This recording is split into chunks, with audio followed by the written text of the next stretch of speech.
Hello, good evening, Mr.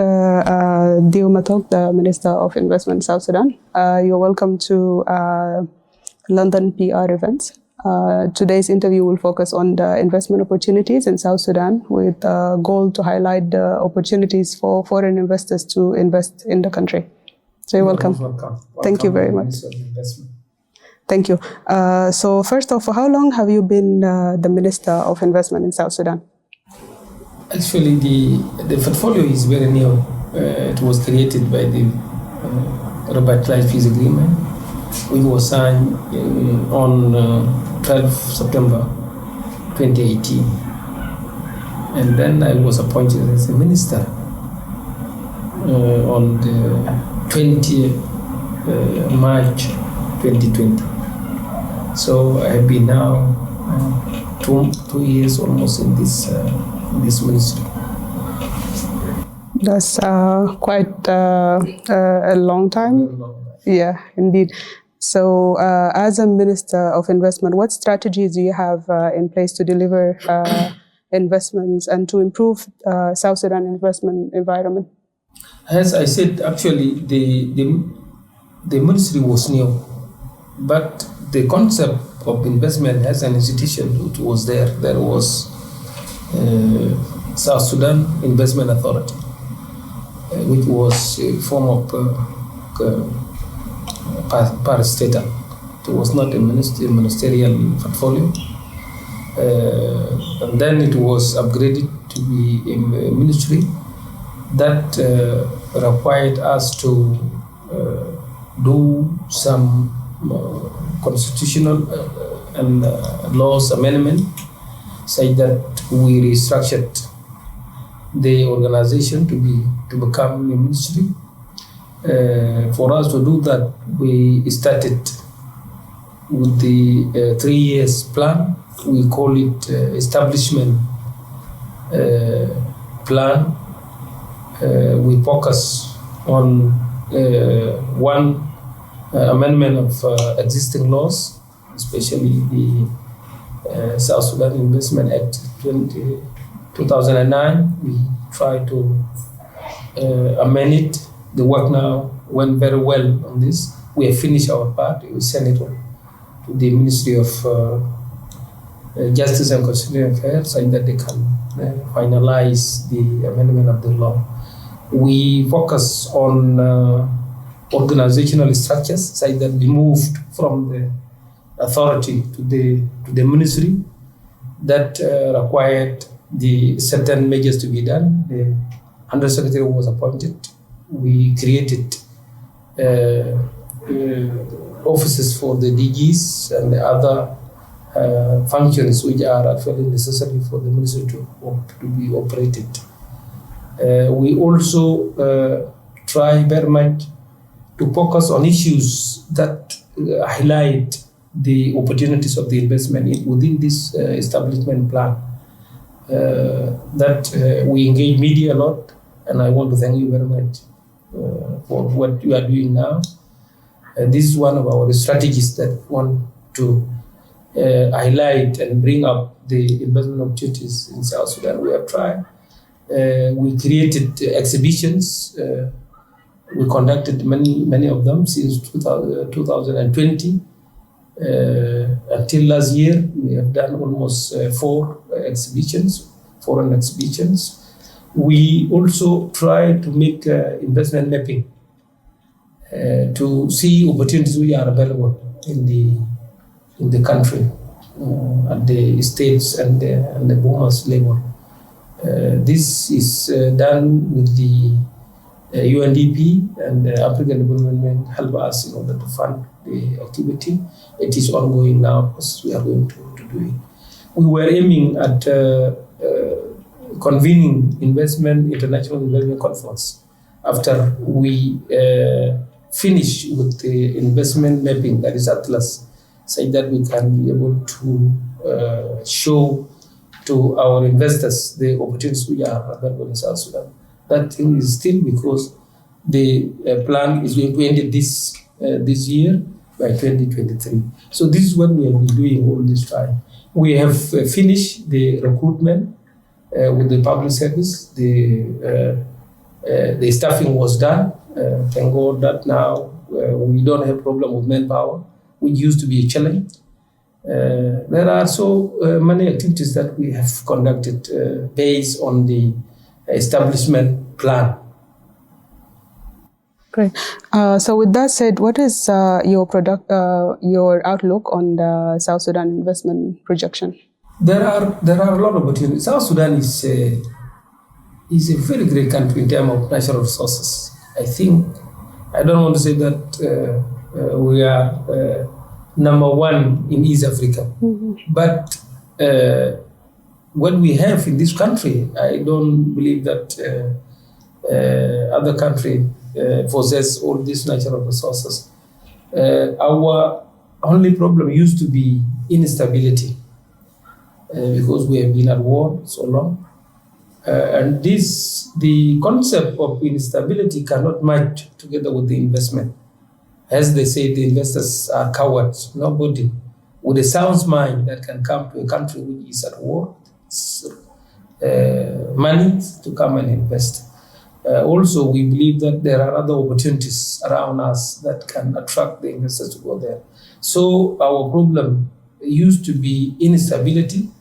With our leadership signing peace agreement and coming together, forming one government, which is now a revitalized government of national unity, we believe that chances are here now, and we have a lot to offer to the region and to the African countries in terms of production.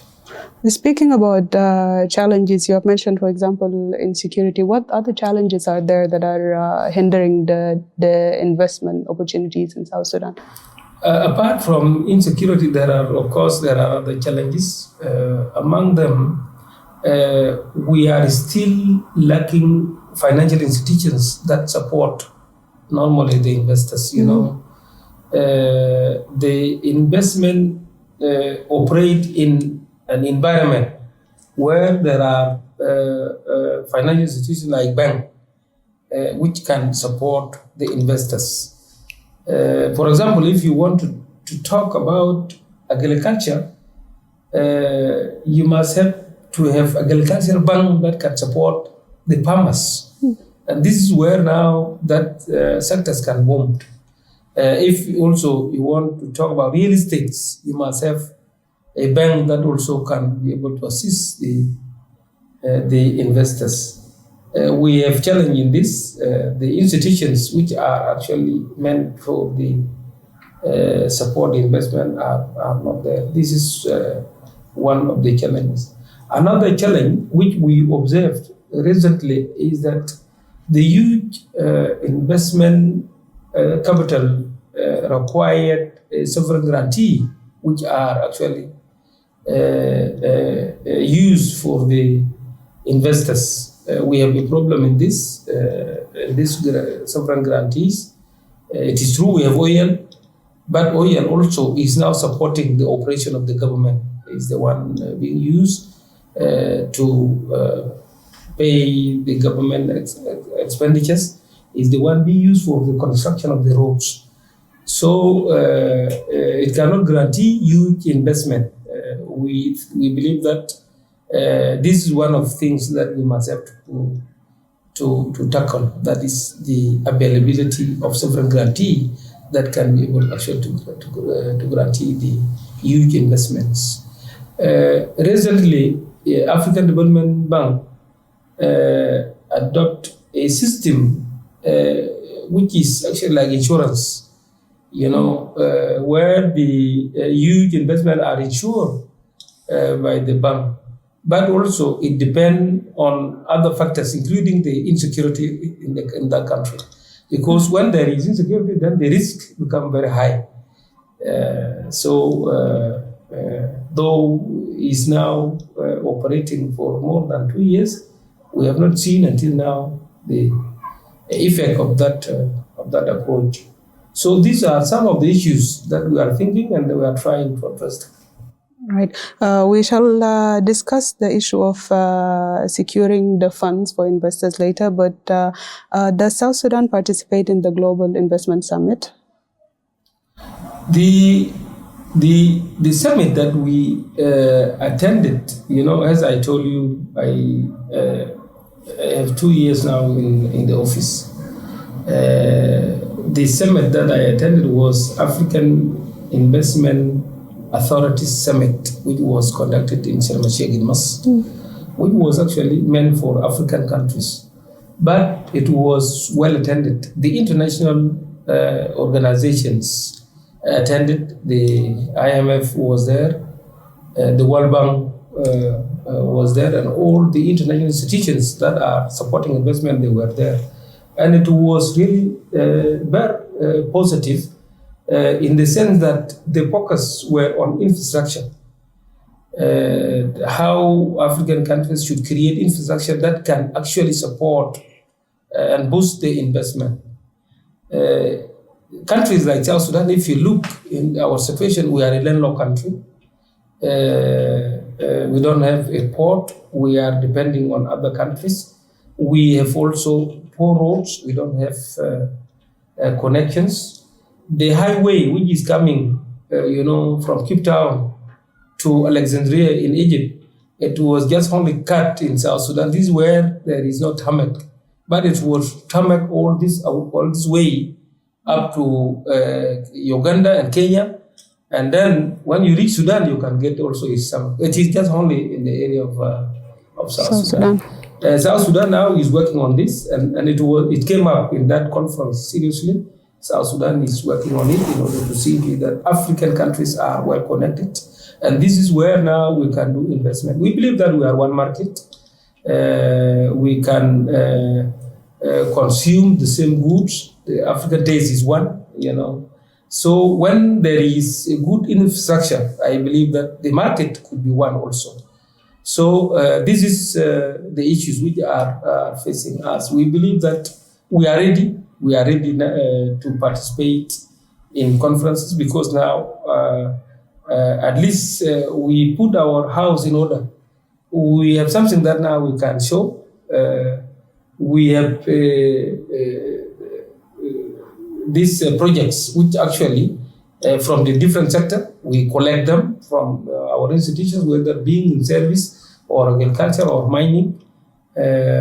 All sectors now we have their projects which are saleable, and I think we are ready. We are invited to these international investment conferences. We can participate. So, in the light of that, what are global marketing strategies to attract investors or investment across South Sudan economic industry? What I said all is about attracting the investors. First of all, we want to maintain stability in our country. If there is peace and stability in this country, then automatically the investors, they will come. The other thing, we are now amending our laws to see into it that we have best laws which give opportunities to investors. We are working now to amend our laws. We are creating one-stop shop, which is an institution that actually serves the investors in one office. We are now doing it also with UNDP. We are doing a number of things that we believe that if we manage them, for example, the issue of sovereign guarantee, if we manage all these things, we believe that the environment will be conducive. We are carrying on now the mapping of the resources. This is really very important. So that if investors come to Juba, and for example, say you want to do mining, we can be able to tell them where to go. If they want to do agriculture, we can be able to tell them where to go. If they want also to invest in terms of education in schools, you can be able to tell them where to go. And we have that now roadmap, which actually will guide investors across the country. So specifically, what are the midterm and the long-term objectives or goals as the Ministry of Investment have set to foster economic growth? Let us start for the long term. Long term, we want this country depend on agriculture as the main resource. We want to use oil as an engine for the agriculture. And this has been a vision of the SPLM leadership, actually. We are trying, in our small way in the midst of investment, to contribute in this vision, which is very huge. We want to make agriculture as the real economic, center of South Sudan, in South Sudan. For us to do that one, we need actually to continue and making production in the energy. We want our oil to continue going to market. We want also investors to come and continue making exploration and increase the production in the oil sector, such that we have a space of now trying to fuel agriculture. This is what we are doing. We are also trying has a very short term to bring in the production in the area of mining. The mining has been there, is contributing actually, but very little in our economy because it's not organized. You can see there are artisanal mining going on in a number of states, and they are going outside the country without the notice of the government, and it is other countries who are benefiting out of that one. We want to organize this mining sector. We are also discussing it with the Ministry of Mining. We are working together to see into it that the mining immediately entered to economy. The other short strategy that could also increase the production and growth in South Sudan is the tourism sector. And we are working also with the Ministry of Wildlife and Tourism to see into it that we bring this sector into economy. Its basic problem used to be insecurity in part of the areas and infrastructure in certain areas also. Now there are a lot of activities going on in this sector. The African Park organization have signed now with the Ministry of Tourism to maintain and run some of the national park, which actually going to attract the investors. We want to create the infrastructure in those national park to attract the investors to come, especially the tourists to come into our country. So these are very short-term projects that we believe that we want to use them, but the end game, at the end, we want to target the agriculture in a very serious way, and this it can happen. So all things that are in the short-term plan lead to the long-term plan, which is expanding on agriculture. What are the innovation and technology strategies that inform the investment opportunities in South Sudan for the purpose of investment promotion? Are there any technology or innovation that you're using to highlight these opportunities? We are one of the ministries which is now online. We have e-service.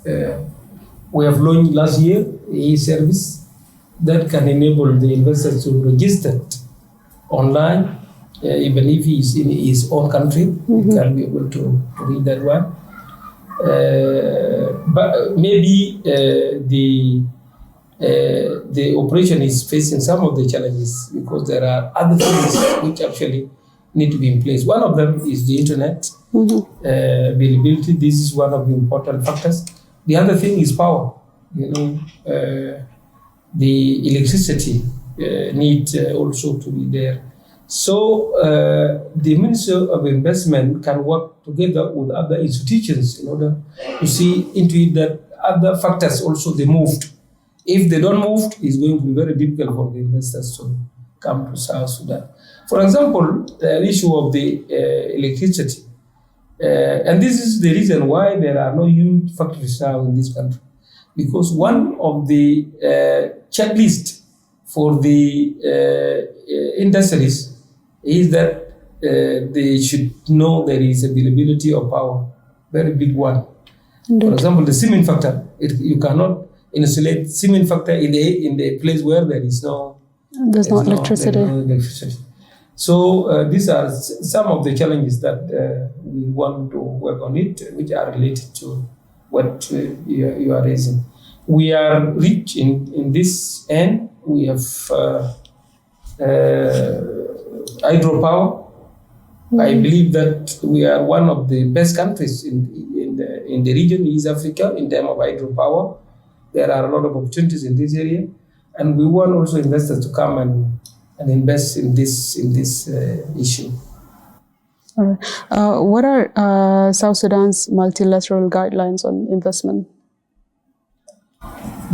Actually, as I said, we are a new country, maybe the last born country here in Africa and maybe in the world. And this put us in advantage to benefit and take lessons of others. I can claim now our laws which we have now, the investment law of South Sudan is the best. And actually, the significance is on the competition of your laws, of the condition of that country, how is competitive to others. And this is what I believe is very important, because you must have to compare yourself with others, and be aware also that the opportunities which are there in your country are in the other countries, for the fact that the investors can have a choice. If he's not convinced that this is the choice that he's coming for, then automatically we leave you and go to other country. Right. So I believe we are competitive, especially in the region in terms of investment law. The challenges which I told you before, which actually make us lag behind, we are addressing them, including the insecurity. I believe now we are better than any other country in the region.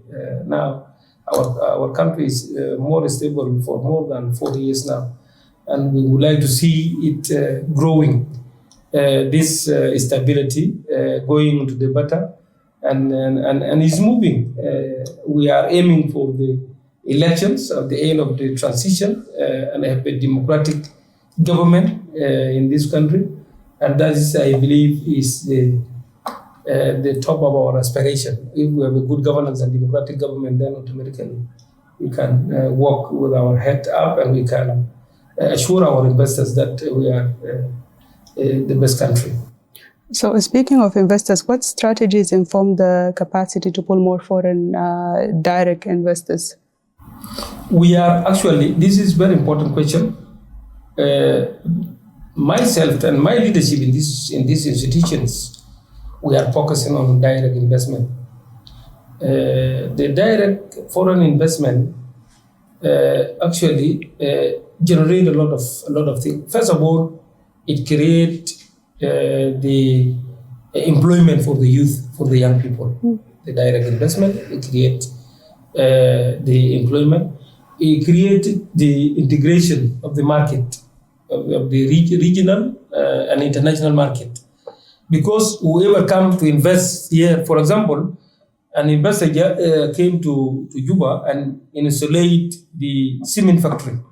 That cement factory, actually, the market is going to be East Africa at large, and maybe even the Middle East. And by doing that, the concept of integration South Sudan into the regional and international market is there now. So this is really very important, the foreign direct investment. Foreign direct investment also, I believe, doesn't need complicated guarantees, because it is you deciding and coming with your money, and then you set your factory or your company, and then you start operating. But what is significant and important in this is that it depends on confidence of the investor, him or herself in the country.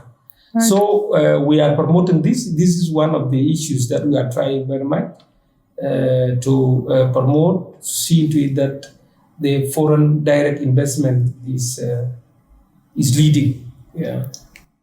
So in order for foreign direct investment to be in the lead, it's essential for investors to have enough information about the market that they are getting into. So what information do they have there available right now if there is any investor that is interested to invest directly? As I said, we are available in the old social media and the website of the Ministry of Investment. Thank God that the issue of the data in any country nowadays is not a big deal. There are so many sources that you can get information. I don't want to talk about whether that information will be accurate or is accurate or not, but I'm talking about availability. Whether it is accurate or not, it is now the investor to judge by using its own different ways. But the information are available. We in the Ministry of Investment, we have also information about the investment opportunities. We have information about the investment data. We have information about the market. We have information about the countries and those nationalities which are actually investing in South Sudan. So the information is not a problem. The information is there. And whoever want to know from us, we are ready to avail those information.